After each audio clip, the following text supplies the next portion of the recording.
동부 지역에서 강풍과 폭우로 인한 피해가 지속되고 있습니다. 토네이도까지 덮치면서 부상자도 속속 보고되고 있습니다. 연방정부가 캘리포니아주에 불법 체류자 수용시설을 매입합니다. 주정부 규제를 피해 단속을 강화하겠다는 의도로 분석됩니다. 일부 캘리포니아 대학교 캠퍼스가 법무부 조사 대상에 올랐습니다. 입학 사정 과정에서 인종차별이 있었다는 것이 이유입니다. 살인 혐의를 받고 있는 유명 팝스타의 심리가 이어지고 있습니다. 구체적인 증거들이 공개되면서 재판 결과에 관심이 집중되고 있습니다. LA 한인상공회의소가 제50대 회장단 취임식을 개최했습니다. 신임 회장단은 침체된 한인상권을 변화시킬 계획이라고 밝혔습니다.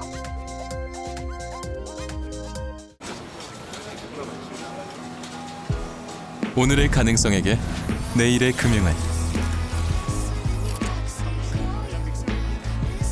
쉽지 않은 도전에게 쉬운 금융을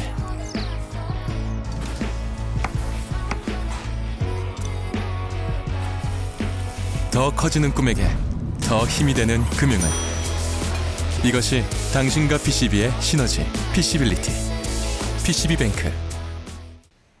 시청자 여러분 안녕하십니까? KBS 아메리카 뉴스입니다. 미국이 며칠 내로 이란의 핵시설을 직접 타격할 것이란 보도가 나왔습니다. 미국과 이란은 벌써 12일째 무력 충돌을 이어가고 있는데 이란이 발사한 미사일이 이스라엘 인근에 떨어지며 긴장이 고조되고 있습니다. 우정화 기자가 보도합니다. 미국이 며칠 내로 이란의 지하 비밀 핵시설을 타격할 것이란 보도가 나왔습니다. 이스라엘 공영방송 칸은 현지 시각 22일 미국이 중폭격기를 동원해 이란의 핵시설 복괭이산을 타격할 계획을 이스라엘에 통보했다고 전했습니다. 복괭이산은 이란의 나탄즈 핵시설 인근에 있는데 요새화된 지하 핵시설이 조성된 곳으로 추정되는 곳입니다. 전날 트럼프 미국 대통령은 이곳에 대한 타격 가능성을 시사하기도 했습니다. We'll be hitting that area probably pretty soon, and there's not a thing they can do about it. 미국과 이란의 무력 충돌은 12일째 이어지고 있습니다. 미군은 이란의 군사작전센터, 군사 물류 인프라 등을 대상으로 야간 작전을 성공적으로 마쳤다고 밝혔습니다. 이란 이슬람 혁명 수비대는 요르단의 미군 기지를 타격했다고 발표했습니다. 다수의 사상자가 발생했고 미군의 전투기 경납고도 상당히 파괴됐다고 주장했습니다. 혁명 수비대는 미국의 공습에 대응한 합법적인 보복이라며 미국의 국가적 애도를 초래할 뼈아픈 작전을 개시할 준비가 되어 있다고 위협했습니다. 한편 이란이 발사한 미사일이 이스라엘 접경지에 떨어졌다는 언론 보도가 나왔습니다. 이란 미사일이 이스라엘 영토에 떨어질 경우 양측 충돌을 지켜봐온 이스라엘이 개입할 수 있다는 우려가 제기됩니다. KBS 뉴스 우정화입니다. 어제 오후부터 미 중부와 동부 지역에 토네이도 경보가 발령되면서 강풍과 폭우를 동반한 악천후 피해가 속출했습니다. 건물 파손과 인명피해로 수만 가구가 정전 피해를 입었습니다. 기상청의 토네이도 주의보는 어제 오후 2시쯤 뉴저지와 켄터키 일대에 발령됐습니다. 이후 밤사이 강력한 회오리 바람이 기습했습니다. 오늘 기상청 조사 결과 켄터키주 클락슨과 비클리프 지역에는 시속 115마일의 2급 토네이도가 통과해 주택 20여 채의 지붕이 날아가고 주택 벽체가 무너져 주민 5명이 다쳐 병원으로 이송됐습니다. 뉴저지주의 스탠호프와 파시퍼니 지역에서도 수십 그루의 나무가 쓰러져 주택과 차량을 덮쳤습니다. 전신주가 넘어져 이 일대 3만 5천여 가구의 전기 공급이 끊겼고 80번 도로 일부 구간이 양방향 통제됐습니다. 기상청은 피해 현장을 조사 중으로 복구 작업에 시간이 걸릴 것으로 보고 있습니다. 연방정부가 캘리포니아에 있는 대형 불법 체류자 수용소 건물들을 직접 사들이기로 했습니다. 단속을 막으려는 주정부의 규제를 피해 불법 이민자 단속을 더 강하게 이어가겠다는 의도로 풀이됩니다. 오늘 국토안보부는 민간 교도소 기업이 소유하고 있던 캘리포니아 내 주요 불법 이민자 구금 시설들을 직접 매입했다고 발표했습니다. 사들인 시설은 샌디에이고의 오타이 메사 수용소 등 핵심 시설들로 거래 금액만 $15억 달러에 달합니다. 이번 조치는 캘리포니아 주정부의 단속 방해를 피하기 위한 전략으로 캘리포니아 주정부는 민간 수용소를 규제하거나 위생 점검 등을 이유로 제지해 왔습니다. 하지만 연방정부가 시설을 매입해 주정부 눈치를 보지 않고 불법 체류자 구금 인원을 계속 늘릴 수 있는 기반을 마련하게 됐습니다. 하지만 주정부와 이민자 단체들의 강한 반발이 예상돼 논란은 계속될 것으로 보입니다.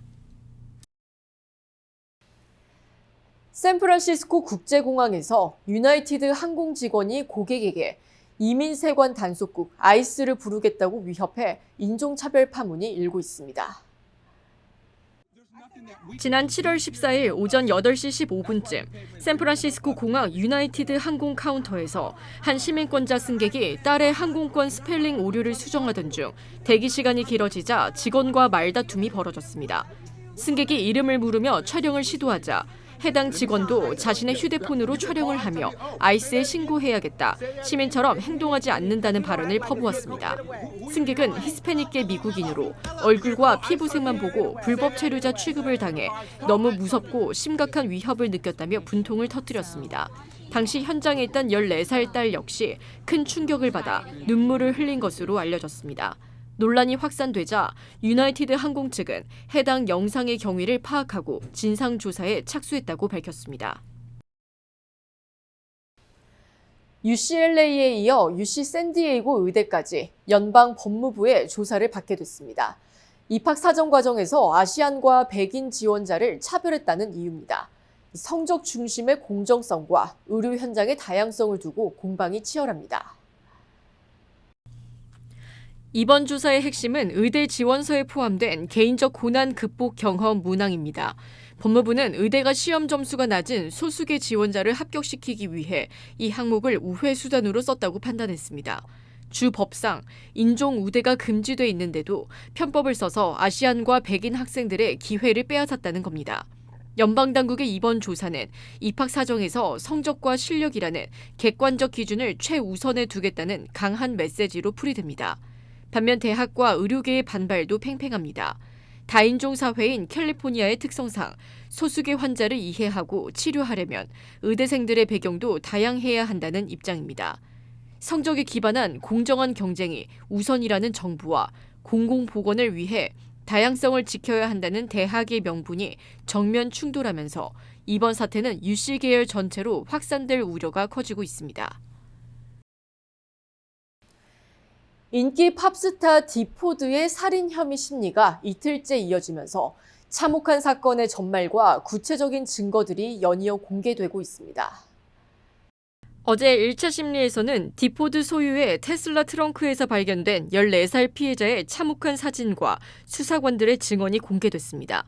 수사당국은 견인업체 직원의 악취 신고로 수사가 시작됐고 디포드 자택에서 피해자의 DNA와 일치하는 혈흔을 확보했다고 밝혔습니다. 검찰은 디포드 성관계 폭로를 협박한 피해자를 살해한 후 시신을 차 안에 수개월간 방치한 것으로 보고 있습니다. 오늘 2차 심리에서는 산타바바라 카운티에서 발견된 피해자의 신분증이 공개됐습니다. 또한 수사당국은 시신 부패 악취를 가리기 위해 다수의 방향제들이 확인됐다고 증언했습니다.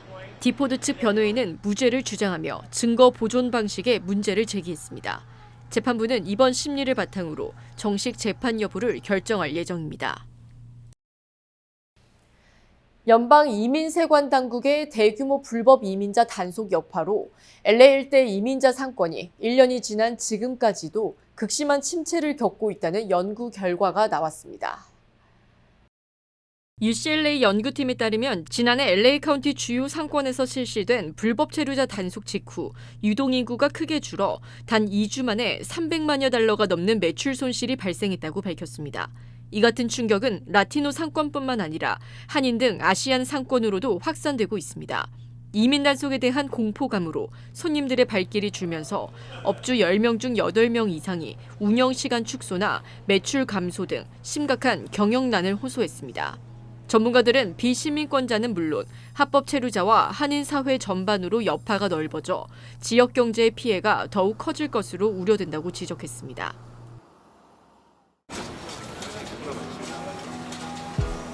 오늘의 가능성에게 내일의 금융을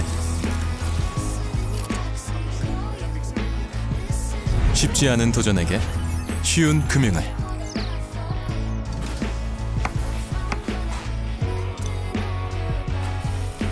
더 커지는 꿈에게 더 힘이 되는 금융을. 이것이 당신과 PCB의 시너지, PC빌리티. PCB뱅크.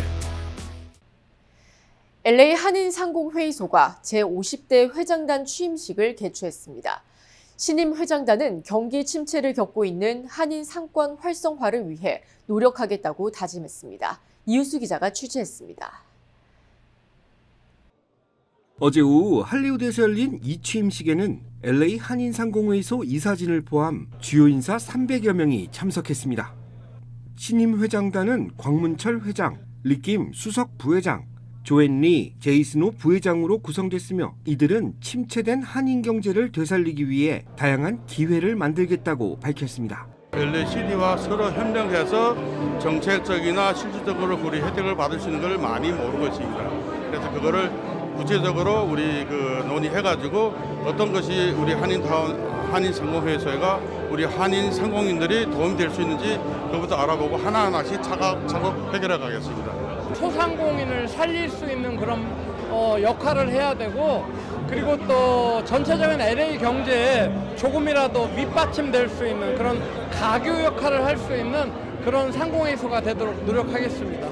신임 회장단은 1년간의 임기를 마무리한 제49대 회장단에게 감사를 전했고 전임 회장단은 신임 회장단이 새로운 기회를 개척해 줄 것을 당부했습니다. 49대가 넘겨주고 59대가 받아서 또 다른 50년의 발전이 있기를 기대합니다. 제50대 회장단은 지난 이사회에서 선출된 이형승 이사장단과 함께 임기에 돌입했습니다. 신임 이사장단은 회장단이 다양한 성과를 낼 수 있도록 지원할 것이라고 밝혔습니다. LA 같으면 멀티컬처럴 시티인데 그쪽에서 다른 한인 상인들이 더 큰 네트워크를 형성할 수 있도록 계속 추진할 계획입니다. 이날 행사에는 LA 총영사관 조성환 부총영사, LA시 존리 헤더트 시의원, 짐 맥도넬 LA 경찰국장, 로버트 한 LA 한인회장 등 한미양국의 주요 인사들이 참석해 신임 회장단의 출범을 격려했습니다. 박문철 회장님 취임을 계기로 특히 다가온 LA 올림픽 같은 좋은 기회들을 이용하여 더욱더 한인 동포 사회가 도약하는 데 큰 기여하기를 기대합니다. And being able to watch and grow with the chamber, I've seen all the positive work that they've done. My mom was a small business owner, and I know how much their advocacy helps them, businesses succeed. 제50대 회장단의 출범으로 침체된 한인 상권에도 변화가 기대되고 있습니다. 한인상의 이사들은 신임 회장단에게 거시적인 계획이 아닌 피부에 와닿을 수 있는 현실적인 지원책 마련을 위해 노력해 줄 것을 당부했습니다. KBS 뉴스 이우수입니다.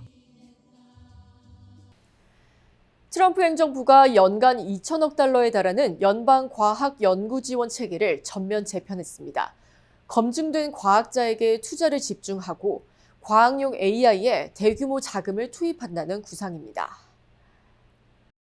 백악관 국가과학기술위원회가 발표한 보고서에 따르면 정부는 소규모 연구비 분배 방식에서 벗어나 성과가 검증된 스타 과학자를 집중 지원하기로 했습니다. 젊은 연구자 육성을 줄이는 대신 주도적인 연구자에게 더 많은 권한과 예산을 실어주겠다는 것으로 풀이됩니다. 동시에 과학 연구 전용 AI 모델 개발 사업인 제네시스 미션에 50억 달러를 투자하기로 했습니다. 중국과의 첨단 기술 패권 경쟁이 치열해지는 가운데 AI를 활용해 바이오와 소재 분야의 혁신 속도를 끌어올리겠다는 전략으로 분석되고 있습니다.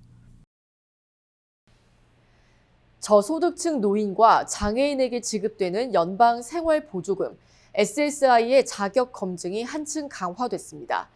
사회보장국은 지난 5월부터 신규 신청뿐 아니라 항소 등을 거쳐 승인되는 모든 지급건에 대해 금융계좌를 확인하고 있습니다.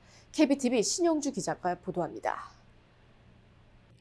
연방사회보장국이 생활보조금 SSI 신청자와 수급자의 금융자산과 해외 체류 여부에 대한 검증을 강화하고 있습니다.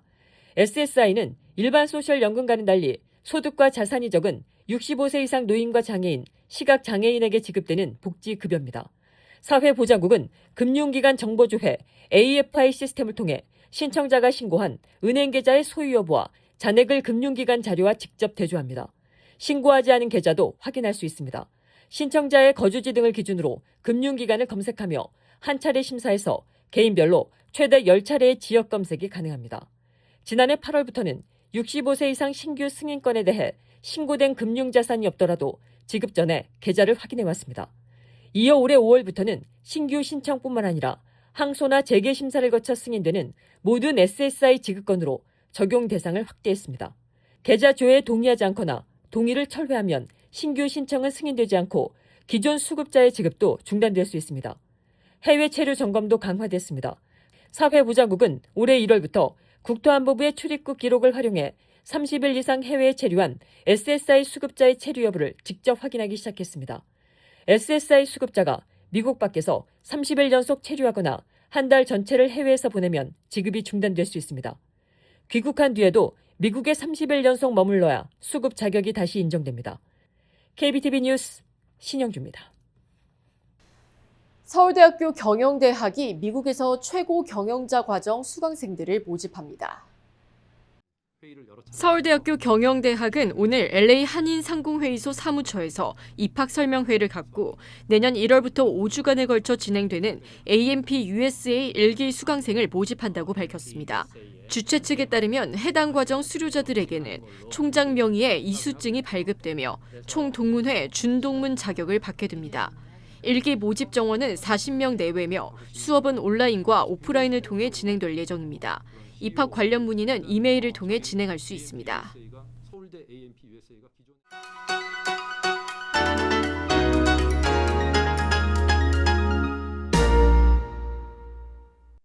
주식시장은 오늘 하락했습니다.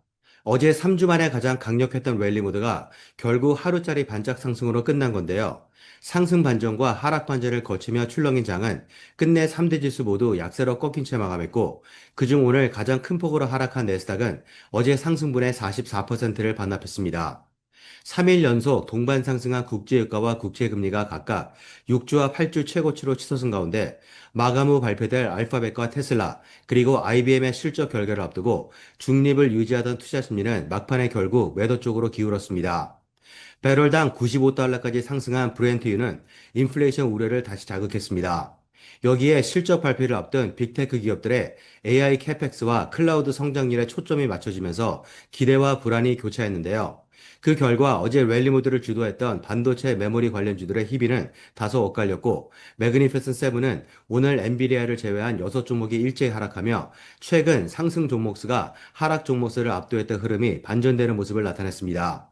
그럼에도 공포지수는 17선 아래에 머물며 딱히 자극되지 않은 상태를 유지해 투자 심리가 크게 위축되지는 않았음을 시사했습니다. 지금까지 김재환이었습니다.